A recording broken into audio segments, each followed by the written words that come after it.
Muy buenos días, queridos hermanos.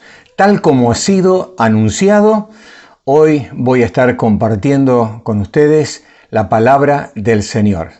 Gracias a Él puedo dar fe de la recuperación que estoy disfrutando, y en el marco de lo que estamos reflexionando juntos, en esta ocasión me gustaría que podamos hablar sobre crisis que bendicen la vida. Parece una contradicción, pero esto es una gran verdad que encontramos en la palabra del Señor. Así que vamos a irnos al Antiguo Testamento, en el libro de Jeremías, capítulo número 48.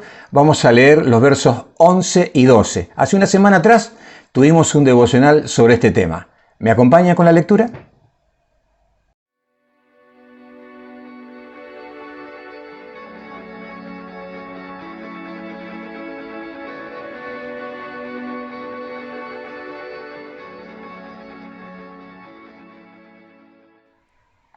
Entonces vamos a leer juntos en Jeremías, capítulo número 48, versos números 11 y verso número 12. Dice así la palabra del Señor: quieto estuvo Moab desde su juventud, y sobre su sedimento ha estado reposado, y no fue vaciado vasija en vasija, ni nunca estuvo en cautiverio. Por tanto, quedó su sabor en él, y su olor no se ha cambiado. Por eso vienen días, ha dicho Jehová, en que yo le enviaré trasvasadores que le trasvasarán, y vaciarán sus vasijas, y romperán sus odres. Que Dios bendiga su palabra a cada una de nuestras vidas. Entonces, hoy vamos a reflexionar sobre crisis que bendicen nuestras vidas. ¿Quién era Moab? Eran descendientes de Lot. ¿Se acuerdan? Lot, el sobrino de Abraham. Él tuvo dos hijos, Amón y Moab. Bueno, estos son descendientes de este hijo Moab. Eran parientes lejanos, por lo tanto, de Israel. Ellos habitaban al este del Mar Muerto desde hacía 600 años. Por eso se habla de una estabilidad. Entre Amón al norte, notamos eso, lo voy a marcar con un puntero aquí. Aquí estaba el reino de Amón, y al sur estaba con el reino de Edom. Moab se encontraba en el medio. Era la tierra del rey Eglón. Ese rey, ¿se acuerdan?, que era obeso y que el juez Aot lo asesina. En sexto lugar, era la tierra de Ruth, se la llama la Moabita, que fue bisabuela de David y la esposa de Booz, ¿nos acordamos? Era el pueblo de Quemos, así se lo llamaba, porque era el dios el dios principal que ellos tenían. Era un pueblo agrícola, ganadero, muy importante, militarmente poderoso, y también enemigo de Israel, aunque en muchas oportunidades hubo tiempos de paz, como por ejemplo en el tiempo de Ruth, de que la gente podía ir de un país al otro, pero hubo otros momentos en que ellos se aliaron con otras naciones en contra del pueblo de Israel. Seguimos rápidamente. La estabilidad en ellos generó un montón de actitudes condenables, como por ejemplo el orgullo. Podemos ver en el verso número 29 que nos dice: hemos oído la soberbia de Moab, que es muy soberbio, arrogante, orgulloso, altivo y altanero de corazón. Dice el verso 30: yo conozco, dice Jehová, su cólera, pero no tendrá efecto, sus jactancias no le aprovecharán. Si vamos al capítulo 15, capítulo 16, por ejemplo, específicamente el verso 6 de Isaías, dice exactamente lo mismo. Ellos confiaban mucho en sus riquezas. Dice el verso número 7: pues por cuanto confiaste en tus bienes y en tus tesoros, tú también serás tomada, y Quemos será llevado en cautiverio, sus sacerdotes y sus príncipes juntamente. Ellos estaban en una ruta comercial importante desde Asiria hasta Egipto y bueno, y sacaron muchísimo provecho de eso. Ellos también eran un pueblo muy idólatra, dijimos que su dios era Quemos. Dice el verso 13, y se avergonzará Moab de Quemos, como la casa de Israel se avergonzó de Betel, su confianza. En cuarto lugar, despreció al Señor. Verso 26, podemos leer, que nos dice, embriagadle porque contra Jehová se engrandeció. Noten eso, ¿no?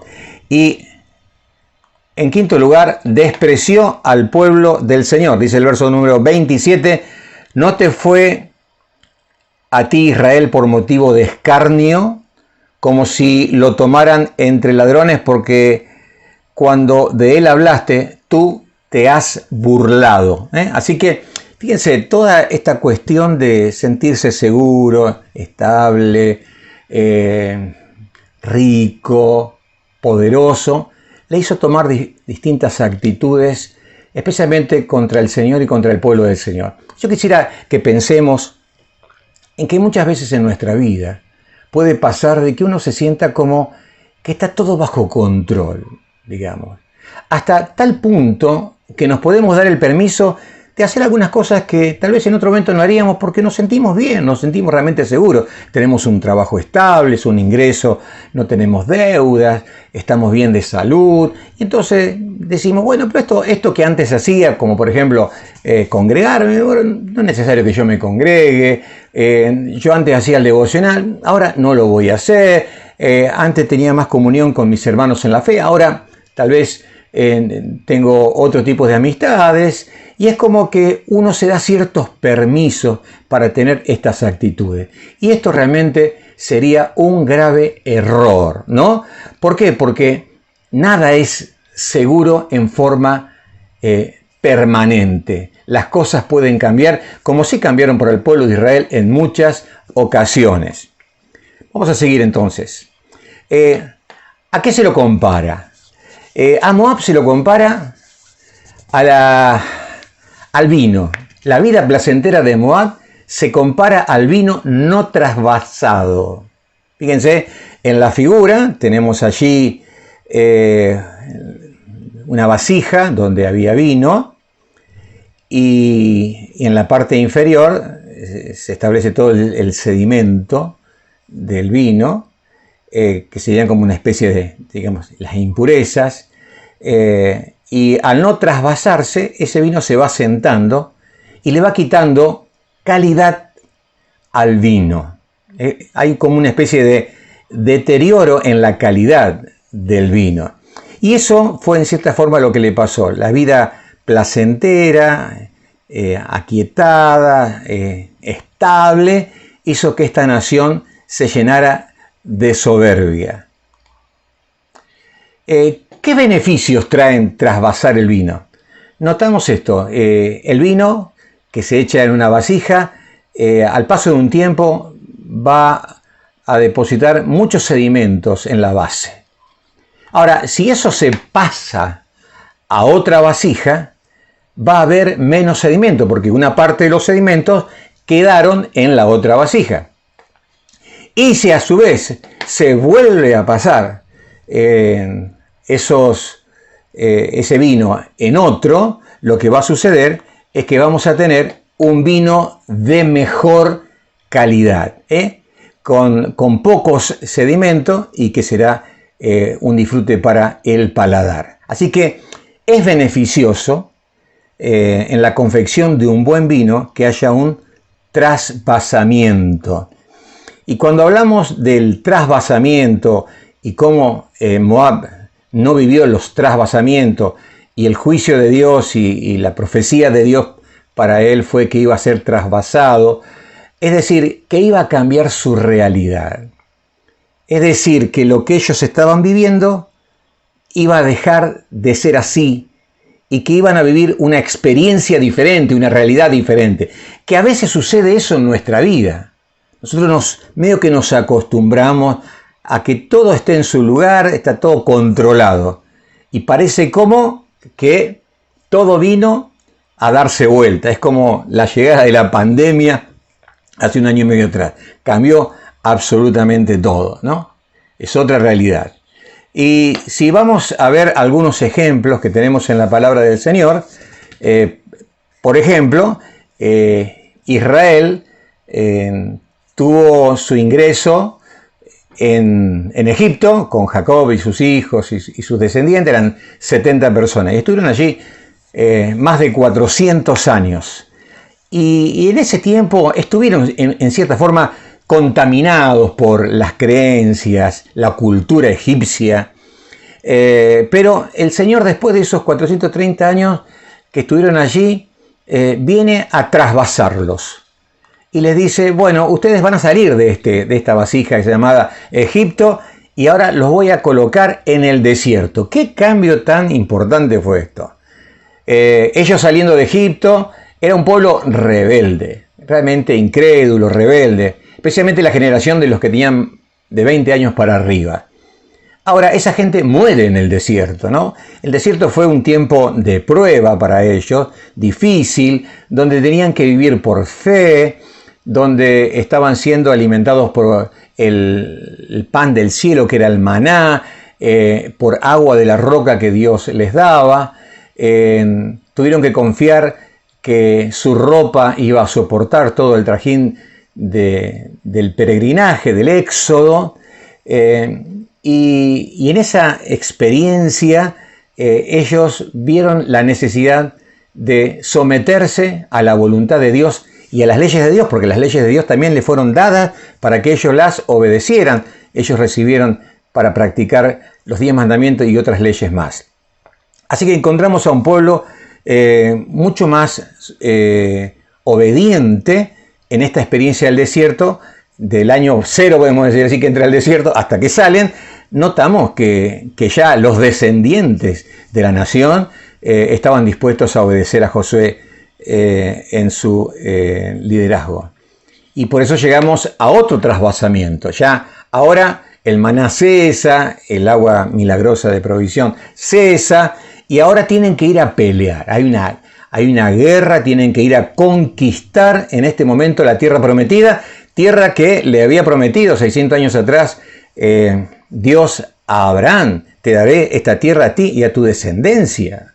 Y ahora llegó el momento, ellos tenían que ir a conquistarla. Y Dios iba a usar a este pueblo como un instrumento para llevar justicia y también castigar con juicio el pecado de toda la nación, como se nos especifica claramente en Génesis capítulo número 15. Así que notamos que en este periodo, hasta que llega el tiempo de los jueces, el pueblo se sometió al liderazgo de Josué y de los que siguieron a Josué hasta el tiempo realmente de los jueces, donde todo cambió y el Señor tuvo que usar otros trasvasamientos. Por ejemplo, el exilio en Babilonia fue un trasvasamiento, fue un juicio, fue un trasvasamiento para justamente purificar al pueblo y hacerle entrar en razón sobre su pecado, especialmente la idolatría, ¿sí? Veamos un ejemplo. El ejemplo del apóstol Pedro. Vamos a ver cómo él vive una especie de trasvasamiento en su vida. Cuando él se encuentra con el Señor, se convierte en un discípulo del Señor y pasó esos 3 años y medio junto a 11 amigos más que siguieron al Mesías y aprendieron, fueron adoctrinados. Fue una especie de entrenamiento misionero y pastoral que recibieron con el Señor. Al final, en la semana de la Pasión, el Señor, estando con ellos, les dice que uno de ellos le iba a entregar. Y él dijo rotundamente: yo nunca te negaré, mi vida daré por ti. Recordemos que en esa misma noche el Señor le quiso lavar los pies. Y él dijo: tú nunca me lavarás los pies. O sea, como resistiendo lo que el Señor estaba queriendo hacer en ese momento. Notamos que Pedro era una persona impulsiva, una persona de un temperamento realmente muy fuerte, y que le costaba someterse, era un líder nato, pero que necesitaba ser modelado realmente por el Señor. En la noche del arresto del Señor, lo que sucede es que todos le dejan. La profecía decía, herirán al pastor y sus ovejas serán dispersas. Y Pedro seguía al Señor de lejos. Y de acuerdo a la profecía del Señor, antes que el gallo cante 2 veces, me negarás 3 veces. Lo que sucede es que Pedro, cuando es increpado e interpelado por la gente que estaba en el patio del sumo sacerdote, él dice, yo no conozco a tal hombre, ¿no? Él niega al Señor. Y canta el gallo. Y mira hacia adentro y el Señor lo estaba mirando. Y ese cruce de mirada le quiebra el corazón. Y dice que él se fue llorando amargamente, ¿no? Amargamente. Y él tuvo que vivir la experiencia de la soledad del liderazgo. El Señor que era arrestado y que luego iba a ser llevado a la cruz. La soledad que ahora ya no podía disfrutar del amparo, ni siquiera de las enseñanzas del Señor. Una soledad plena que lo hizo realmente sentir muy mal. Y muchas veces uno se siente así, ¿no? De que el mundo cambia y de estar acompañado y seguro, uno se encuentra en un momento que está solo. O sea, Dios tratando con nosotros solo, ¿no? Y es justamente lo que el Señor quiere, porque desea que nosotros podamos identificar en nuestra vida algunas cosas que Él tiene que sacar de nosotros. Ahí hay algún resabio, algún sedimento en la vida de Pedro que tiene que salir. Entonces, esta experiencia realmente lo impacta muchísimo, y luego sabemos que en el capítulo 21 del Evangelio según San Juan, él tiene una reconciliación con el Señor, y comenzamos a ver a otro Pedro, ¿no? A un Pedro completamente diferente, que es el Pedro de los Hechos de los Apóstoles. Y al decir eso, vamos al libro de los Hechos de los Apóstoles. Esto que hablábamos recién de las actitudes de Pedro, lo encontramos en la parte final de los Evangelios, en el capítulo 13 el Evangelio de Juan, en el aposento alto, pero en el capítulo número 12 nos encontramos con Pedro en la cárcel. Ya había muerto Jacobo, había sido decapitado, y ahora nos encontramos con Herodes, que vio que esto había agradado a los judíos y lo mandó a encarcelar. También pensaba matarlo a Pedro. Pero Pedro tenía una profecía que él decía, cuando seas viejo. Y ahí no era viejo, ¿no? Tenía unos años, no sé si habrá tenido unos 30 y pico de años, pero no era una persona vieja todavía. Le quedaban unos años, y esa noche él se puso a dormir en la cárcel. Y a la noche se le apareció un ángel del Señor, le hizo caer las cadenas, había 16 soldados cuidándole, le sacó sin que se percataran estos 16 soldados, le hizo salir por las diferentes guardias y fue al aposento alto, a la casa de la mamá de Juan Marcos, donde estaban los discípulos orando. Ellos estaban orando y cuando él aparece no creían que era él. Es decir, la fe no le daba para tanto. Y luego él entró y les contó cómo el Señor lo había liberado. Fue algo realmente maravilloso. Pero él tuvo la experiencia de la cárcel. Otro momento de soledad. En este caso, por causa de su fidelidad al Señor. Por dar testimonio de Cristo. Él fue encarcelado para que se acallase su voz como testigo del Señor, y él no lo hizo, y ahí estaba, su vida estaba realmente en peligro. También el Señor lo vuelve a trasvasar, ¿no?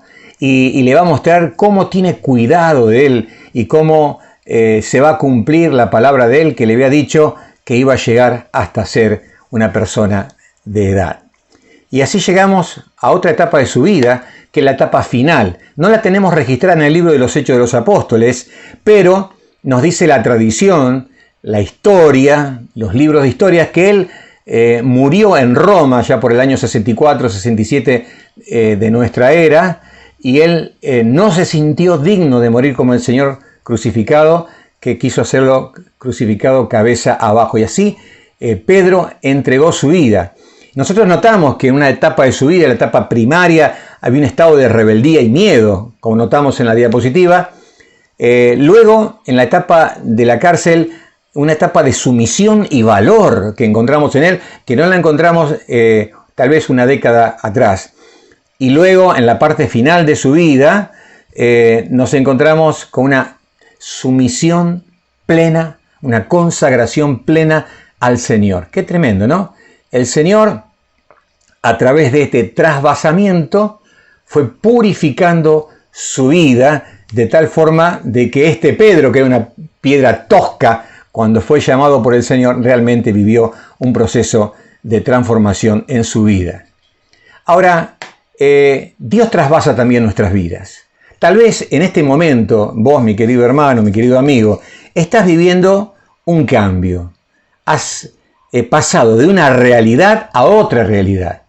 Y te encontrás tal vez solo, o te encontrás tal vez enfermo, te encontrás con inestabilidad. Y uno se pregunta por qué. Así como el vino necesita el trasvasamiento para su calidad, de la misma forma nosotros necesitamos en nuestra vida, aunque no nos gusten, esas crisis de cambio de realidades que nos permitirán dejar los sedimentos de cosas en nuestra vida que nos molestan y no nos hacen bien y ni tampoco le hacen bien a los demás. Por ejemplo, vamos a suponer que en una etapa de nuestra vida, nosotros, vamos a suponer en la etapa de la adolescencia, juventud, miramos el futuro y vemos desafíos. Tengo que terminar de estudiar, dirá un adolescente. Un joven dirá, tengo que terminar la facultad, es tan difícil, tan largo, es tan complejo. Dirá un joven, me tengo que poner de novio, es un desafío, no me quiero equivocar, quiero hacer la voluntad del Señor. Otro dirá, me tengo que casar. Bueno, qué desafío tan grande, formar una familia, ahora asumir responsabilidades de autosostenerme, de autosustentarme, no es fácil. Traer hijos al mundo y hacerse cargo de ellos y de formar sus vidas y acompañarles hasta que ellos puedan volar del nido del hogar a formar su nuevo hogar. ¡Qué desafío! Un trabajo nuevo. ¿Rendiré, no rendiré? ¿Me tendré que mudar a una ciudad? ¿Cómo será eso? Es decir, a veces mirando desde la inexperiencia uno mira y se encuentra con estas realidades. Que tiene desafíos y aparece el miedo. Ahora, Dios conoce el corazón. A veces nosotros no nos damos cuenta, no nos percatamos de estas cosas. Por ejemplo, Pedro no sabía cuánto miedo tenía. Él pensaba que tenía mucho valor, pero a la hora de la verdad tuvo miedo.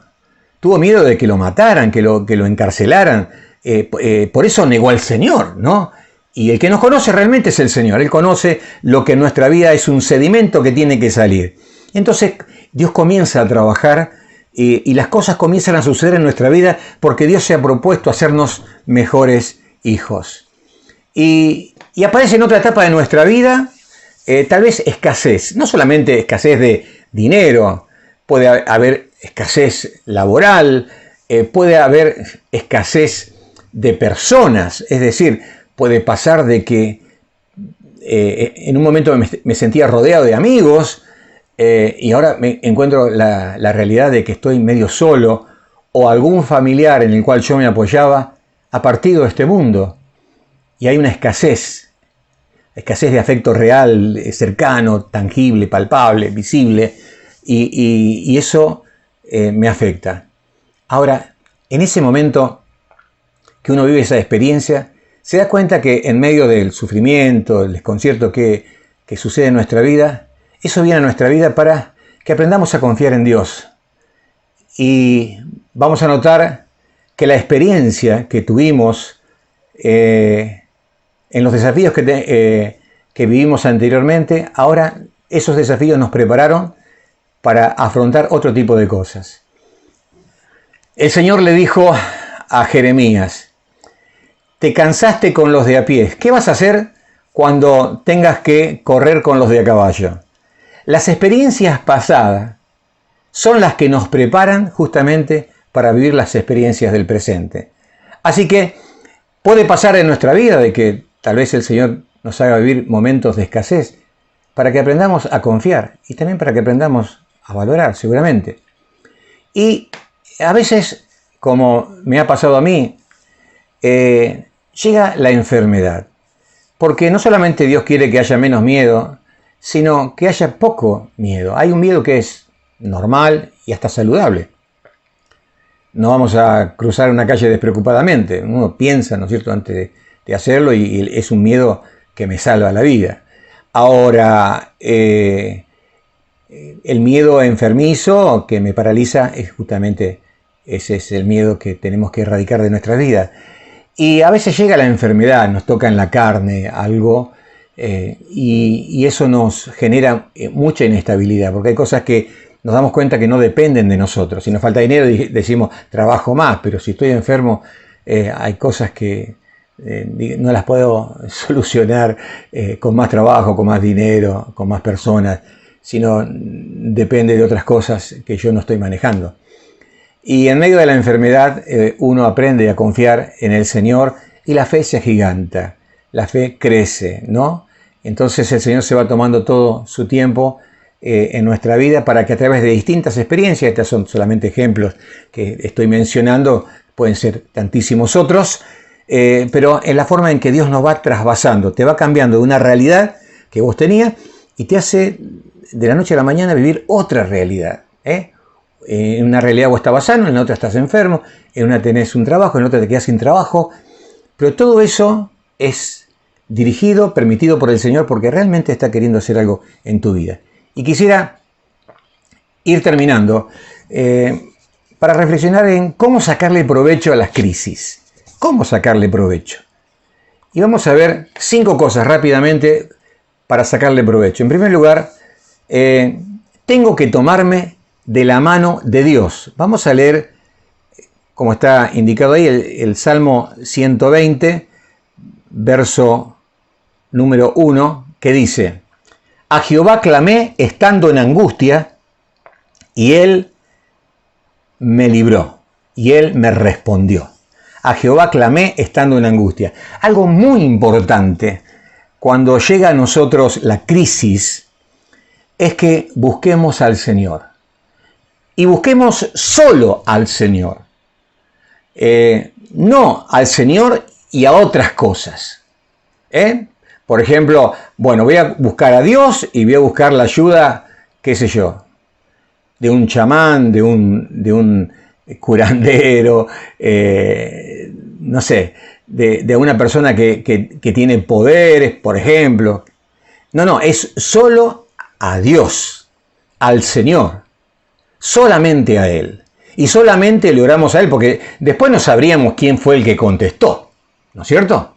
Porque si se le busca ayuda por todos lados y no se va exclusivamente al autor de la vida, al poderoso Dios, al suficiente Dios, es necesario que sea solamente a Él para que a Él se le dé la gratitud y a Él se le dé toda la gloria por lo que ha hecho en nuestra vida.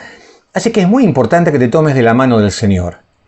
Que le abras tu corazón, que le cuentes lo mal que te sentís, lo dubitativo, lo triste, lo angustiado, lo débil, lo vulnerable.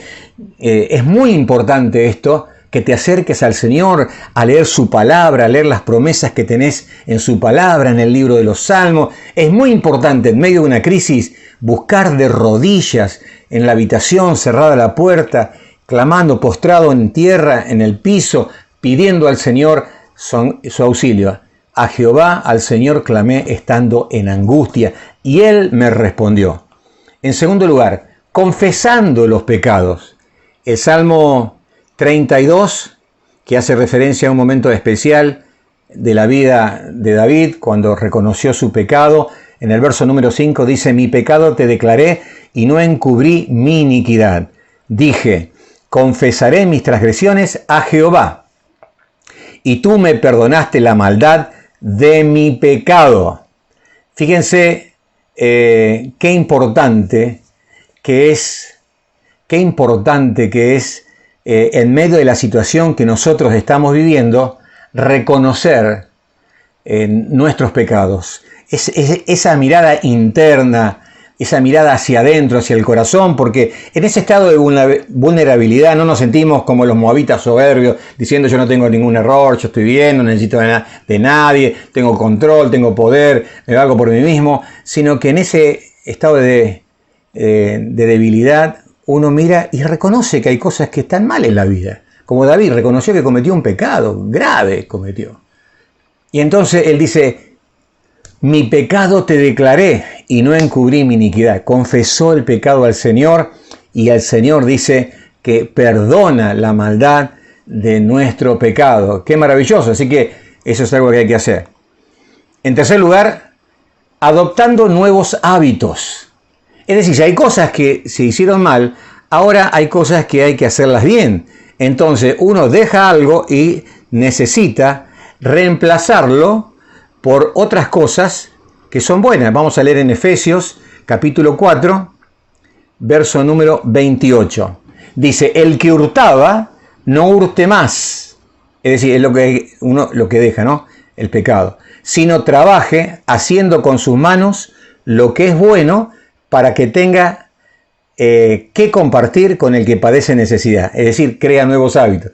Es decir, no roba, y no necesariamente tiene que ver con robar dinero. A veces uno puede estarle robando tiempo a la empresa en la cual trabaja, y también es una forma de robar, o robarle tiempo a los demás. Cambiar los hábitos. La persona que llega tarde, está quitándole tiempo a los demás, tiempo a la empresa, y eso está mal.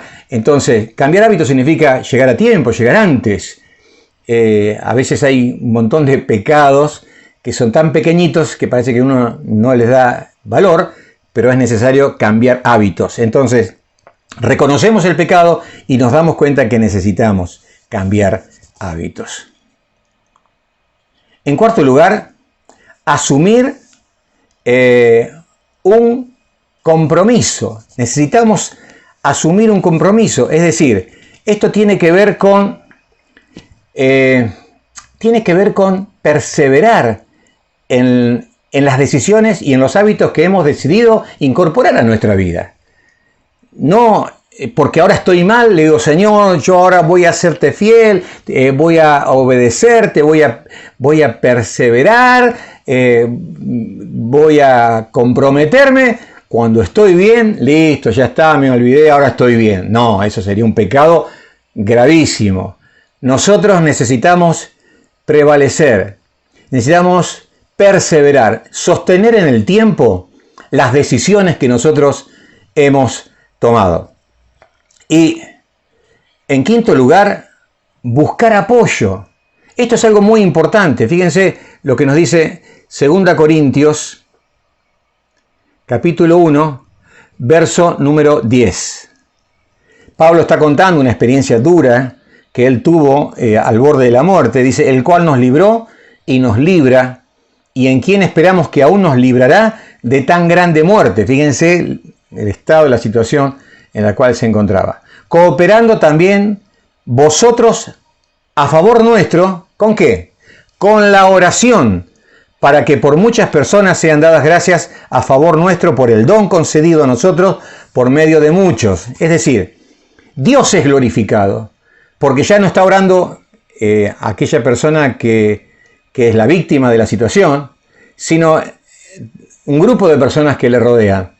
Y cuando Dios obra en respuesta a esto, todos, no solamente yo, sino todos los que oraron, van a agradecer y a dar la gloria al Señor. Y Dios es honrado no solamente por mí, sino por todos los demás. Hermanos, esto es algo muy importante. Una de las cosas que yo a veces le recomiendo a las personas que están en una crisis, que han sido trasvasadas una experiencia muy dura, le decía justamente en esta semana a alguien, mira, buscate un grupo de personas piadosas que estén orando por vos. Cuando estuve transitando el proceso de la recaída en el cáncer, y cuando tuve un diagnóstico certero y sabía lo que tenía que transitar, ya por el mes de julio del 2020, elegí algunas personas que eran dedicadas a la oración, personas piadosas, algunas personas que viven en otras provincias, en otras ciudades, y les pedí un compromiso de oración diario. Y le di los motivos de oración. motivos y contacto que he tenido en forma semanal con estas personas, especialmente en las horas más críticas del tratamiento. Y también en nuestra iglesia tenemos un ministerio de intercesión y también la iglesia entera ha orado por el pastor y por su familia en esta instancia. Y cuando el Señor responde a las oraciones de todos, Él recibe la gloria y la alabanza de todos. Y esto es realmente lo que le agrada al Señor. Esto no es patrimonio nuestro, sino que es la dependencia de todo su pueblo que ha estado pidiendo al Señor su ayuda y su auxilio. Así que es muy importante, buscate algunas personas, no tienen que ser muchos, 3 o 4, 2 o 3, que estén orando, mantenerlos informados, porque esto realmente es clave. San Pablo pedía, oren por mí, él decía, ¿no? Es muy importante que dependamos del Señor en oración. Y finalizamos con esta pregunta. ¿Sentís que estás en medio de una crisis? ¿Sentís que estás en medio de una crisis? Dios te está trasvasando para bendecir tu vida. Él está generando esta situación porque de veras quiere bendecirte. Hay una bendición escondida detrás de la experiencia que estás viviendo. Esta experiencia debe acercarte a Él, debe ayudarte a crecer en la fe. Por eso, en este día, en esta mañana, quisiera elevar al Señor una oración, rogando por tu vida, para que te sostenga, para que te ayude y para que puedas sacar de esta experiencia lo que Dios realmente te quiere enseñar. Hermanos, solamente quisiera dejar una conclusión anexa a lo que estuvimos reflexionando. En primer lugar, si estamos en una crisis y estamos siendo trasvasados a una realidad diferente, tratemos de la mano del Señor de sacarle provecho a esta experiencia. No estamos solos y Dios está con nosotros. En segundo lugar, en el capítulo 48, si lo leímos completo, les animo a leerlo, vamos a ver cómo el Señor trata con Moab. Porque Moab no cambió de actitud. Él fue indiferente al Señor, al pueblo del Señor y todo lo demás. Y esa seguridad que sentía en su Dios, porque ellos habían puesto su confianza en otros dioses, como a veces nos pasa a nosotros, que confiamos, hacemos del dinero un dios, o hacemos del trabajo un dios, o de alguna persona, algo que reemplaza a Dios. Ellos confiaban en sus riquezas, en su capacidad comercial, en su capacidad de tener relaciones internacionales, digamos, en sus tratos y acuerdos con otras naciones y todo lo demás. Todo eso se desmoronó, porque todo lo que en ellos confiaban no agradó al Señor. Y solamente yo quisiera, con todo mi amor, dar una advertencia. No pensemos que lo que nos rodea, que nos da seguridad, es permanente. La Biblia dice, el mundo pasa y sus deseos, pero el que hace la voluntad de Dios permanece para siempre.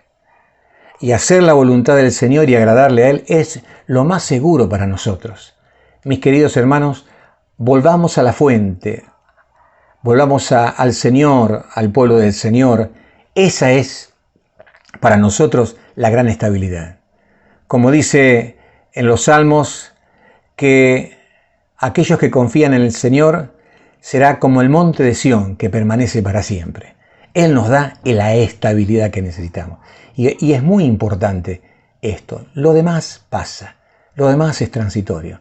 Él es nuestra roca firme. Te invito en esta mañana a orar para que Dios nos bendiga en esta semana, nos acompañe, nos cuide y podamos disfrutar en este día de la familia, podamos disfrutar en esta semana de las bendiciones del Señor, sabiendo de que de Él fluyen todas las cosas para nuestro bien. Señor, en esta mañana te damos gracias porque tú eres aquel que permites los cambios en nuestra vida. Y tú eres el Dios generador de situaciones que por momentos nos confunden, nos turban, pero Señor, que están bajo tu control y tú las usarás para quitar los sedimentos, para quitar los pecados de nuestra vida, para santificar nuestras vidas, para hacernos mejores hijos. Señor, líbranos, como le pasó a Moab, que dejó de ser nación a causa de su pecado, de confiar en cosas que no merecen nuestra confianza, pensando que nos dan la estabilidad permanente. Tú eres nuestra roca firme. Tú eres nuestro sitio seguro. Quisiéramos, Señor, estar bajo el amparo de tus alas en esta semana. Queremos que nos bendigas y queremos que tú nos guardes de todo mal. Ponemos nuestra vida, nuestra familia, nuestra iglesia en tus manos y todos los motivos que estamos semanalmente pidiendo a ti. Lo rogamos en el nombre del Señor Jesucristo con alabanza y gloria al Señor Jesucristo. Amén.